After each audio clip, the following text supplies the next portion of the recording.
नमस्कार, मेरा नाम रवीश तिवारी है और आप एसआर प्राइम न्यूज़ देखना शुरू कर दिए हैं। इस वक्त हम मौजूद हैं चकिया में। हमारे साथ एक ऐसे शख्स उपस्थित हैं जो कुछ दिनों पहले आरजेडी में थे और अभी इन्होंने जन स्वराज का दामन थाम लिया है। आइए इनसे जुड़ते हैं और इनसे चर्चा करते हैं कि आखिर इन्होंने परिवर्तन क्यों किया है। सर, क्या नाम हुआ आपका? मेरा नाम अमरलाल राय। मैं पहले राष्ट्रीय जनता दल में प्रदेश उपाध्यक्ष था किसान सेल का। अभी हम लोग जन स्वराज में एंट्री किया है। अभी तो टिकट हमारे सुवेदी को मिला है। अभी हम लोग इसमें व्यस्त हैं, तो इसमें अभी हमारा कोई पोर्टफोलियो नहीं है। आप जन स्वराज के लीडर के तौर पर आप मान सकते हैं, पूछ सकते हैं। अपने आरजेडी में, जैसे बताया कि आरजेडी में थे और आप जन स्वराज में आए हैं, तो ये परिवर्तन करने के पीछे का मुख्य वजह क्या है? देखिए, सबसे बदलाव लाना चाहते हैं मुख्य वजह ये है कि हमको प्रशांत किशोर जी का आइडियोलॉजी जो है वो हमको जचा, क्योंकि हम ट्रेड यूनियन कर चुके हैं। ट्रेड यूनियन के हम बहुत बड़े लीडर थे।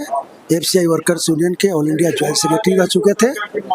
वहाँ से जब हम रिटायर किया तो सुबोध जी हमसे कांटेक्ट किए कि आप राष्ट्रीय जनता दल में आइए, ज्वाइन कीजिए। गए, इनके शीर्ष नेताओं से भी हमारी मुलाकात हुई। तेजस्वी यादव हो या जगता बाबू हो, उन लोग से भी मिले।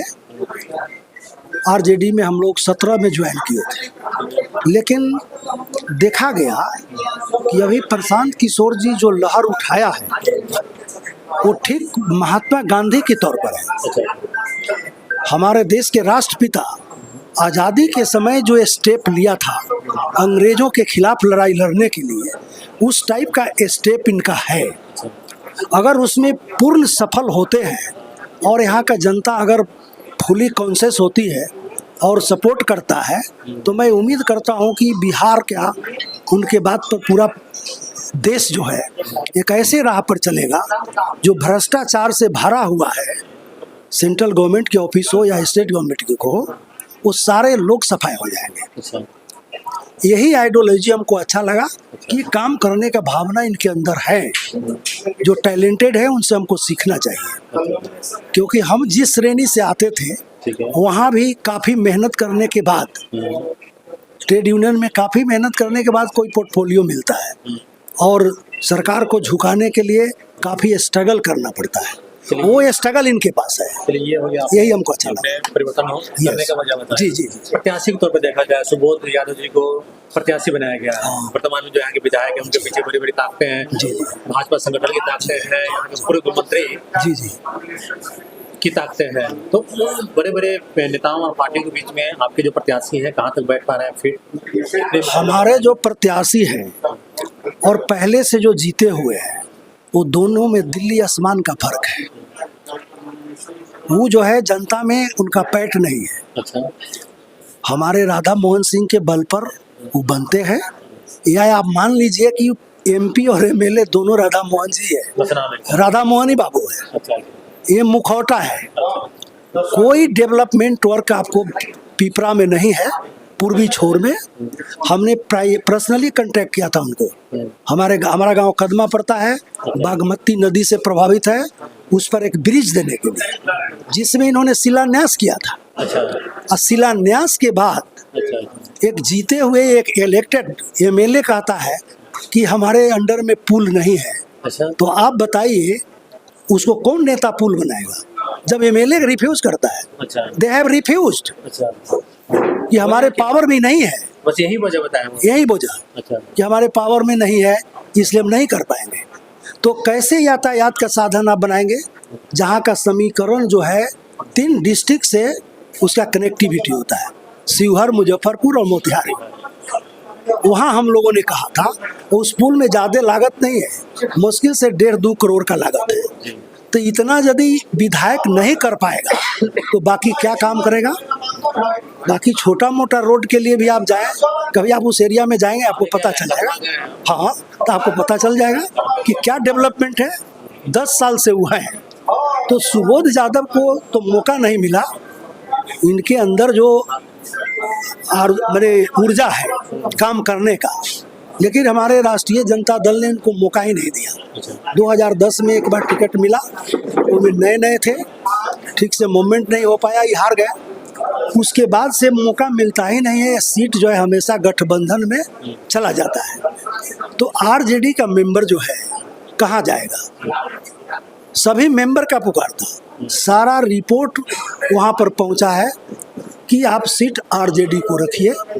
किसी का मनसा नहीं था दूसरे पार्टी में जाने का, लेकिन जानकर भी ऊपर का नेतृत्व जो है गठबंधन को ढकेलता है। इसका मतलब कि आरजेडी के मेंबर का कोई वैल्यू नहीं है। तो 15 साल तक बवाने के बाद आप खुद सोचिए आपको क्या लगेगा। तो जिसके अंदर काम करने का क्षमता है वो भी एनर्जी लॉस हो जाएगा। तो हम लोग विचार किया कि भाई ठीक है, हम लोग नए पार्टी में चले। आप किसान प्रकोष्ठ से थे? हाँ, किसान प्रकोष्ठ। किसानों को लेकर आपके आप अगर पूछा जाए किसानों की जो समस्या बिहार में है, आपने जिक्र किया राधा मोहन सिंह जी का, वो यहाँ पे केंद्रीय मंत्री भी रहे। क्या लगता है उनके मंत्री बनने के बावजूद किसानों की बदहाली जारी है? कुछ नहीं फायदा हुआ। वो तो सेंट्रल में एग्रीकल्चर मिनिस्टर थे, कैबिनेट मिनिस्टर थे, कैबिनेट में रह करके बिहार के लिए कुछ नहीं किया, मोटे तौर पर कुछ नहीं किया। मैं झूठ नहीं बोल रहा, आप प्रैक्टिकली देख सकते हैं। आज हमने पंजाब में 2-3 महीना हर डिस्ट्रिक्ट में घुमा था। वहाँ का सरकार जो है किसानों के लिए क्या फैसिलिटी दिया। हमारे मीटिंग में, बिहार के मीटिंग में राष्ट्रपति का एनालिसिस है कि 14% प्रोटीन है, फिर भी यहाँ का किसान भरपूर जो है सक्षम नहीं है। पंजाब की मिट्टी आपको रेता बालू के जैसा, अगर पंजाब आप गए होंगे तो आपको मालूम होगा, वहाँ पर गवर्नमेंट इतना फैसिलिटी दिया है, एग्रीकल्चर से हो या बिजली फ्री करके, वहाँ का किसान कार में चलता है। और यहाँ का किसान जमीन बेचने को उतारू है कि भाई हमको फायदा नहीं इसमें, हमको भी नौकरी 10,000 का मिल जाए। क्यों? किसान उपजा करता है, उसको सही एमएसपी गवर्नमेंट नहीं देता है। आपने देखा होगा कि केंद्र में 1 साल आंदोलन चला था। भारत के इतिहास में पहली बार है कि किसान का आंदोलन दिल्ली में चला, वहाँ 700 लोग मर गए थे, लेकिन इस देश के प्राइम मिनिस्टर मिस्टर मोदी एक बार भी झांकने नहीं गए। उल्टे उनको रोकने के लिए बहुत बड़ा किला ठोक दिया था कि दिल्ली में प्रवेश नहीं करें, उनको आतंकवादी से संबोधित किया गया। तो यहाँ के किसानों को बदहाली करने में सबसे बड़ा हाथ सरकार का है। आपके पास ऐसी कौन सी प्लानिंग है किसानों की लागत को कम करने को लेकर और उनके आय को बढ़ाने को लेकर? हमारे पास प्लानिंग है कि सरकार जो है हम लोग को फर्टिलाइजर आवश्यकता के अनुसार मुहैया कराए। और हम जिस समय खेती करते हैं कर दिए, जिस समय खाद देने की परिस्थिति है वहाँ पर ब्लैक मार्केटिंग हो जाता है, स्टॉक जाम हो जाता है, फर्टिलाइजर नहीं मिलता है। फर्टिलाइजर 300 का 250 का चीज़ है वो 500 में मिलता है, ब्लैक मिलिंग चलता है। उसको लेकर डालकर हम फसल को उपजाते हैं, उसके बेचने के लिए सरकार के पास कोई भंडारण नहीं है, किसी ब्लॉक लेवल पर मंडी नहीं है कि भाई जैसे पंजाब में है कि राशन लेकर मंडी में रख दिया, सरकार उसकी लायबिलिटी लेती है। बिहार सरकार में एक भी मंडी है, बिचौलियों का खेला है। तो मजबूरी में किसान जो है सस्ते दर पर अपने गांव के अंदर बेच देता है। जब गवर्नमेंट का रेट 1900 है, हमको 1600 में बेचना पड़ता है, 300 रुपया वहाँ लॉस है। तो बदहाली तो है।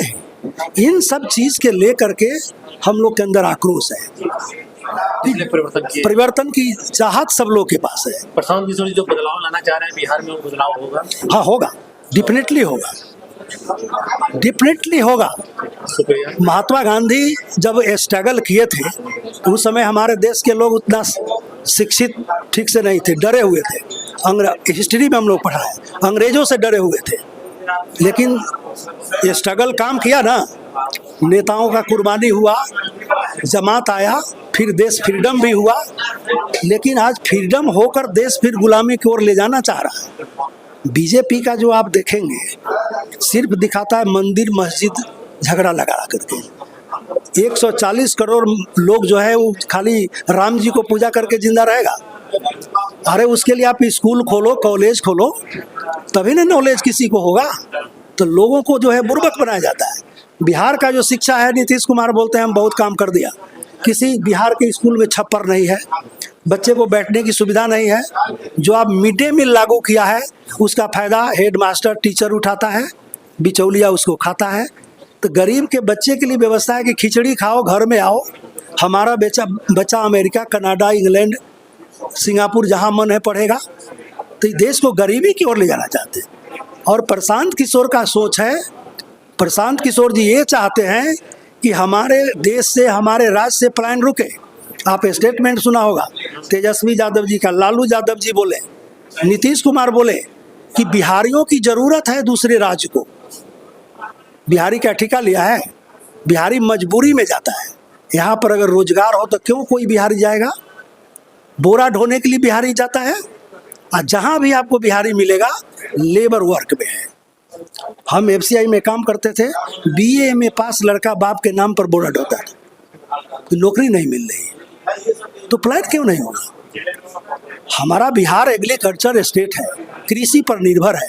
उसके लाइक फर्टिलाइजर खोलिए ना, एक आलू से चिप्स बनता है, एक टमाटर से आपको सॉक्स बनता है, उसके लाइक छोटा मोटा कोई इंडस्ट्रीज बनाइए। एक साथ 50 गो नहीं, 10 गो 20 गो तो कम से कम वर्क लगे, तब ना डेवलपमेंट होगा। तो प्रशांत किशोर जी का ये सोच है कि 10,000 अगर कमाना है तो हम गुजरात क्यों जाएंगे, 10,000 का व्यवस्था यहीं पर होगा।